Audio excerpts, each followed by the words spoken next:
So much silt has built up in the Georgetown port over the years that the biggest container ships can't navigate it. The Army Corps of Engineers told the Georgetown Port Task Force that dredging the port would cost $33.5 million over 3 years. Some of that would go for just building up some places nearby to dispose of the mud that's dredged up. And so we have to get our dikes ready to accept that material, or we can't dredge anything out of the channel because there's nowhere to put it.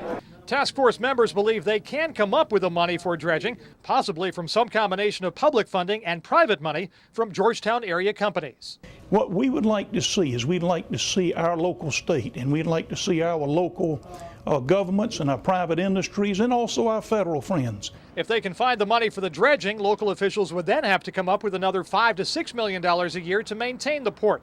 To be eligible for federal funding to pay for that, the port would need to ship at least 1 million tons of cargo a year.